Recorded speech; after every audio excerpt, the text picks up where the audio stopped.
भाई सूरज, जिसे खेती बाड़ी का काम बिल्कुल पसंद नहीं था। वो अपना कुछ काम शुरू करना चाहता था, लेकिन घर की माली हालत को देखते हुए फिलहाल ये मुमकिन नहीं था। बात तो तुम्हारी ठीक है सावित्री जी, लेकिन ये दोनों अगर ना माने तो। अरे ऐसे कैसे ना मानेंगे? तुम माँ हो दोनों की। पहले थोड़ा रोना धोना करना, और अगर उससे बात ना बने तो दे देना धमकी कि चली जाओगी सब छोड़ छाड़ कर किसी आश्रम में। हैं? मैं आश्रम में? ना बाबा ना, मैं चली गई तो इन दोनों का ख्याल कौन रखेगा? अरे इसी चिंता से मुक्ति का रास्ता तो बता रही हूँ तुम्हें। दोनों सगी बहन। सूरज जा बेटा, नंदन को बुला ला, मैं तब तक खाना लगा देती हूँ। नहीं माँ, पहले मुझे खाना दे दो, मैं खाकर चला जाऊं, फिर बुला लेना भैया को। अरे ऐसा क्यों बोल रहा है? मुझे नहीं खाना भैया के साथ। वो हर बात पर मुझे टोकते रहते हैं, ऐसे मत बैठ वैसे मत खा, मुझे अच्छा नहीं लगता। वो अपने आप को कुछ ज्यादा ही बड़ा समझने लगे। ओहो, तो बड़ा तो वही है ना तुझसे, तू बुरा क्यों मानता है? रहने दो माँ, तुम भी हमेशा भैया की साइड लेती हो। ऐसा करो, तुम पहले भैया को ही खिला लो, मैं बाद में खा लूंगा। ये कहकर कादम्बिनी का छोटा बेटा सूरज घर से बाहर चला जाता है और फिर कुछ देर बाद उसका बड़ा बेटा नंदन घर में आता है। माँ, खाना तैयार है क्या? हाँ, खाना तो कब से तैयार है। सूरज ने तुझे। ओहो, ये लड़का भी ना, चल छोड़, आजा मैं खाना लगा देती हूँ। वैसे है कहाँ लाड साहब? गया होगा अपने दोस्तों से मिलने, आ जाएगा अभी। बस तुम इसी तरह उसे शह देती रहो माँ। सारा दिन दोस्तों के साथ आवारागर्दी करता है, ये नहीं कि खेत में आकर मेरी थोड़ी बहुत मदद कर दे। कैसे आएगा तेरे साथ वो, जब तू सारा दिन उसे डांटता ही रहेगा? बेटा माना कि तू बड़ा भाई है उसका, लेकिन बाप नहीं हूँ, यही कहना चाहती हो ना माँ? तो ठीक है, फिर आज के बाद एक शब्द नहीं बोलूंगा उसे, जो मर्जी आए करे मेरी बला से। ओफो, तुम दोनों भाई बिल्कुल एक जैसे हो। गुस्सा तो नाक पर रखा है दोनों के।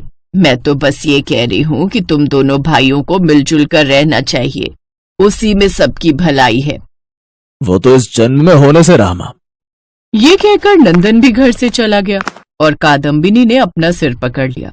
असल में जब से कादम्बिनी के पति की मौत हुई थी, तब से घर चलाने का सारा दारोमदार उसके बड़े बेटे नंदन पर आ गया था।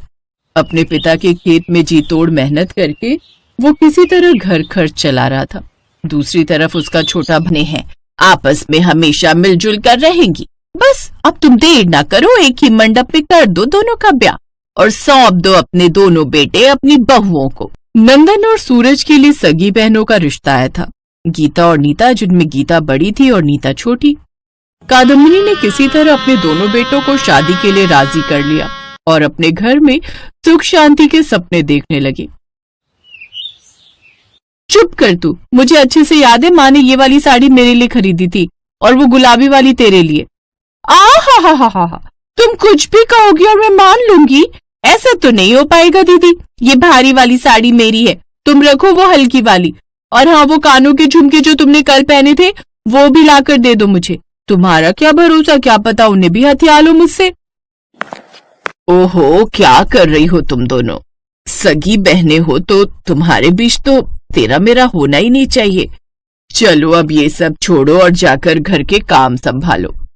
कादम्बिनी के कहने पर दोनों बहुएं वहां से चली तो गईं, लेकिन फिर कुछ देर बाद, देख नीता, मान जा तू वरना मैं तेरा सिर फोड़ दूंगी। अच्छा, और मैं क्या बस देखती रहूंगी?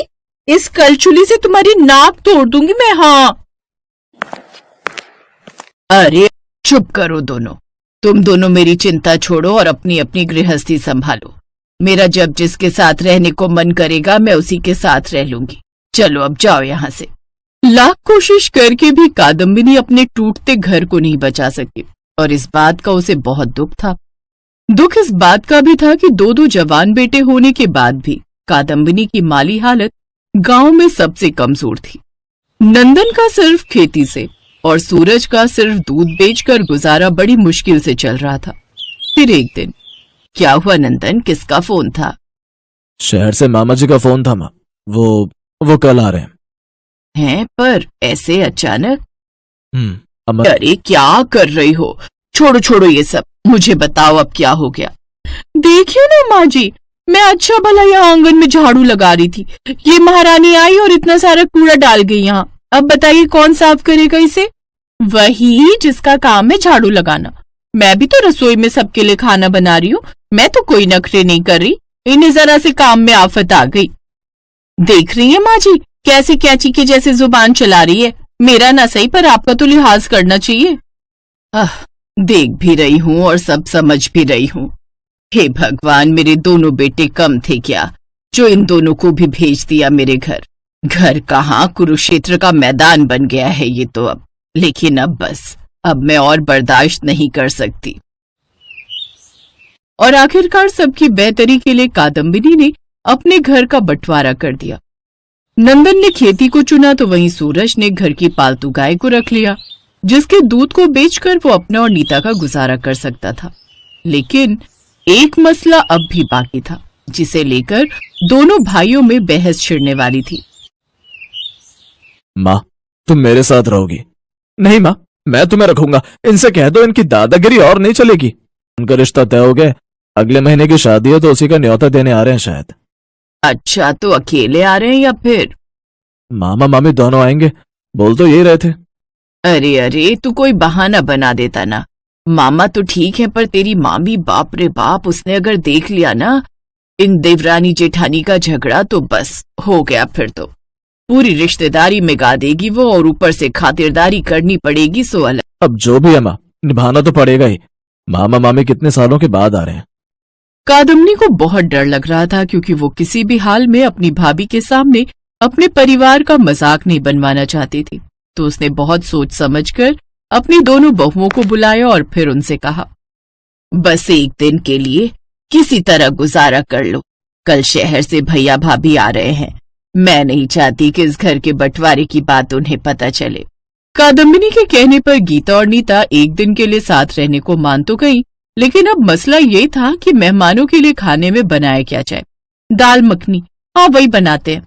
अच्छा, और उसमें पड़ने वाला माल मसाला कहाँ से आएगा? बोल, तू लेकर आएगी क्या?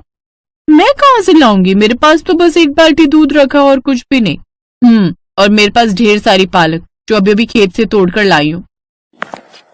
हाँ, तो पालक पनीर बना लो ना, क्या दिक्कत है? अरे हाँ, ये हो सकता है। चलो फिर मैं जाकर दूध से पनीर बना लेती हूँ। और मैं तब तक पालक तैयार कर लेती हूँ। जेठानी देवरानी पहली बार मिलजुल कर कुछ बना रही। ये देखकर कादम्बिनी को बड़ा अच्छा दूंगी, फिर रात को बना दूंगी। बड़ी अच्छी बात है। सचमुच सरला बहुत किस्मत वाली है कि उसे तुम्हारे जैसी बहू मिली है। तभी सरला भी घर के बाहर आ जाती है। ये बात तो तुमने बहुत सही कही उर्मिला, मैं सचमुच बहुत किस्मत वाली हूँ। मेरी दोनों बहुएं मेरा बहुत ख्याल रखती हैं, दोनों ही बहुत अच्छी हैं। तभी बड़ी बहू मीनाक्षी गुस्से में बाहर आती है। पड़ोसन तब तक अपने घर में जा चुकी थी।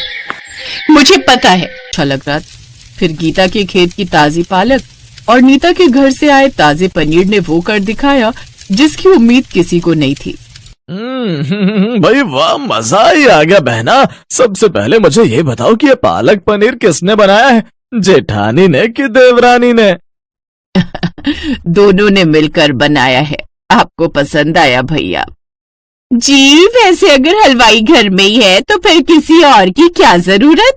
मतलब कि अगर दोनों बहुएं मिलकर इतना अच्छा पालक पनीर बना लेती हैं, तो शादी का खाना इन्हीं से क्यों नहीं बनवा लेते? कादम्बिनी की भाभी ने वैसे तो ये बात मजाक में कही थी, असल में उसका मकसद गीता और नीता का मजाक उड़ाना ही था। लेकिन कादम्बिनी ने इसे दिल पर ले लिया और फिर हाँ हाँ क्यों नहीं, मेरी बहुएं मिल जाए ना तो बड़े से बड़े हलवाई फेल हैं उनके सामने। ये पालक पनीर तो बस एक नमूना है। क्यों बेटा, मैं ठीक कह रही हूँ ना? ये कहकर कादम्बिनी ने जैसे ही गीता और नीता की तरफ देखा तो वो दोनों मुस्कुराने लगी, क्योंकि अब वो भी समझ गई थी कि चाहे बहनों के रूप में हो या जेठानी देवरानी के रूप में, मिलकर वो कुछ भी कर सकती हैं। पास ही खड़े नंदन और सूरज भी एक दूसरे को देखकर मुस्कुरा रहे थे, क्योंकि उन्हें भी मिलकर पालक पनीर का ढाबा चलाने का आइडिया आ चुका था।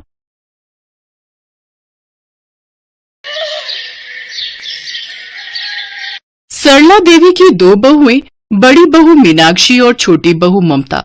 मीनाक्षी बहुत ही तीखे स्वभाव की थी, जबकि ममता बहुत ही मीठे स्वभाव वाली थी। मीनाक्षी की बातों से तो ऐसा लगता था कि जैसे वो हर समय लड़ने को तैयार रहती है, और ममता हर किसी से मीठा बोलती थी, सबसे प्यार रखती थी। ममता के इसी स्वभाव के कारण मीनाक्षी उससे बहुत जलती थी। और ममता बहू, कैसी हो? क्या बात है, आज करेली खरीद रही हो? हाँ, वो चाची, माँ जी का बहुत मन था करेली की सब्जी खाने का, इसलिए सोचा कि खरीद लेती हूँ। छील कर नमक लगा कर रख। मेरी ही बुराई कर रहे होंगे, आपको मेरी बुराई करने के सिवा कुछ दिखता ही कहाँ है। कैसी बातें कर रही हो मीनाक्षी बहू, हम भला तुम्हारी बुराई क्यों करेंगे? और मैं ऐसी नहीं हूँ कि पीठ पीछे अपनी बहुओं की बुराई करूँ। मेरे लिए तुम दोनों बहुएं एक बराबर हो। माँ जी, मैं करेले छील देती हूँ। बस ऐसी ही चिकनी चुपड़ी मीठी मीठी बातें करके तुम सबको फंसा लेती हो। भाभी, ऐसी कोई बात नहीं है, अगर आप करेले की सब्जी बनाना चाहते हो तो आप बना लो। मैं क्यों बनाऊं कड़वे करेले, मैं दाल बना दूंगी। पता नहीं ये मीनाक्षी अपने मन से ये कड़वाहट, ये तीखापन कैसे और कब निकालेगी। रात को ममता ने करेले की सब्जी बनाई और साथ में मीठे में थोड़ी खीर भी बना दी। इधर मीनाक्षी ने दाल बनाई। इतना तीखा, इतनी तीखी दाल बनाई है बहू, मेरे से तो एक चम्मच भी नहीं खाई जा रही। मेरा तो मिर्चों से मुंह जल गया। माँ जी, ये लीजिए, मैंने खीर बनाई थी, आप थोड़ी खीर खा लो, आपको आराम मिलेगा। मैंने दाल में मिर्च नहीं डाली। सुनो, तुम खाकर देखना जरा। मीनाक्षी, दाल में सचमुच बहुत तेज मिर्च है। तुमने बहुत तीखा खाना बनाया भाई। हाँ भाभी, मैं तो ये दाल बिल्कुल नहीं खा सकता। ममता, मुझे जरा वो थोड़े करेले दे दो, और वो जो तुमने खीर बनाई है ना, वो भी दे दो यार। मीनाक्षी बहू, तुम्हारे स्वभाव की तरह तुम्हारा खाना भी अब तीखा होता जा रहा है। वही देखो ममता का खाना, उसके स्वभाव की तरह मीठा होता है। अपने स्वभाव को बदलो, नहीं तो तुम्हारे हाथों के बने हुए भोजन पर भी इसका असर पड़ेगा। बहुत सहन कर लिया है, मैं ऐसा ही खाना बनाऊंगी। जिसको खाना है खाओ, नहीं खाना है मत खाओ। जब देखो ममता ममता ममता, हर समय उसी की तारीफ होती रहती है। सरला देवी जो ये सब देख रही थी, वो अब ये सब होते नहीं देख पा रही थी। और फिर एक दिन, क्या हुआ डॉक्टर? माँ को क्या हुआ है? अचानक माँ की सांस क्यों फूलने लगी और माँ बेहोश क्यों हो गई थी? इसका जवाब तो आपके घर के मेंबर्स ही दे सकते हैं, क्योंकि सरला जी का ब्लड प्रेशर भी हाई है, कोलेस्ट्रॉल ज्यादा आया है और इनका शुगर लेवल भी बहुत बढ़ा हुआ है। मुझे लग रहा है कि सरला जी को खाने पीने की चीजों पर ध्यान देना चाहिए, नहीं तो उनकी सेहत पर बहुत बुरा असर पड़ सकता है। क्या करूं डॉक्टर साहब, एक बहू है कि तीखा खाना बनाना नहीं छोड़ती, तो दूसरी बहू मीठा खिला देती है। मुझे लग रहा है ये तीखा और मीठा खाना खाने की वजह से ही मेरे साथ। मैं जेठानी हूं, फिर भी इस घर में मेरी कोई इज्जत नहीं है। मीनाक्षी गुस्से में कमरे में चली जाती है। अब तो मीनाक्षी ने जानबूझकर खाना तीखा बनाना शुरू कर दिया, जिस वजह से सबको बड़ी परेशानी होने लगी। जब भी घर में सब खाना खाने बैठते तो सबका मिर्चों से बुरा हाल हो जाता। इतना तीखा खाना खाकर सबको बहुत दिक्कत हो रही थी। मीनाक्षी खाने में ढेरों हरी मिर्च और लाल मिर्च और मसाले डालने लगी। कई बार ममता खाना बनाने लगती तो मीनाक्षी उसे मना कर देती। मैं तुम्हारी जेठानी हूं ना, इसीलिए सब्जी मैं बनाऊंगी, तुम सिर्फ चपाती बनाओ। देवरानी हो, देवरानी बनकर रहो। ममता को लड़ना और बहस करना पसंद नहीं था, इसलिए वो अपनी जेठानी को कुछ नहीं कहती थी। अब ममता ने सोच लिया था कि जब भी उसकी जेठानी तीखे पकवान बनाएगी तो वो पहले ही मीठे पकवान बनाकर तैयार कर देगी, ताकि तीखा खाने के बाद सबको मीठा मिल सके। पता नहीं ये मीनाक्षी कैसी जिद पकड़ कर बैठ गई है। इतनी मिर्ची डाली है सब्जी में, देखो ऐसा लग रहा है जैसे ये आलू की सब्जी नहीं, ये मिर्च की सब्जी है। हो, हे राम, मेरा तो मुंह जल गया। माँ जी, ये रोटी पर शक्कर रखकर लाई थी, आप ये खा लो, इससे आपको मिर्च नहीं लगेगी। अगले कुछ दिन तक घर का माहौल ऐसा ही बना रहा। मीनाक्षी किसी की सुन ही नहीं रही थी, वो तीखा खाना बनाती ही रही। अब ममता भी कब तक रोजाना मीठे पकवान बनाती। मीठे पकवान न बनाती। दोनों बहुओं ने डिसाइड किया कि अब घर में हल्का कम मिर्च मसाले का खाना ही बनेगा और मीठा भी महीने में 1 या 2 बार बनाया जाएगा। मीनाक्षी अपनी सास से माफी मांगती है कि उसने सचमुच बहुत गलत किया था। उस दिन के बाद मीनाक्षी ममता के साथ भी प्यार से रहने लगी। अपनी दोनों बहुओं में आपसे प्यार देख ऐसा हुआ है। सरला जी, अब आपको बहुत हल्के मिर्च मसाले वाला उबला हुआ खाना खाना है। ये तीखे और मीठे पकवान बिल्कुल नहीं खाने, नहीं तो बहुत दिक्कत हो जाएगी। डॉक्टर साहब, आप चिंता मत करो, हम सब माँ का ख्याल रखेंगे। माँ, आप बड़े भैया के साथ घर जाओ, मैं आपके लिए कुछ हरी सब्जियां और फल खरीद कर लाता हूँ। घर जाकर जब सारी बात मीनाक्षी और ममता को पता चलती है तो सबसे पहले मीनाक्षी को बहुत बुरा लगता है, क्योंकि इन सारी परेशानियों की वजह वही तो थी। अगर वो तीखा खाना न बनाती तो आज ममता भी रोजाना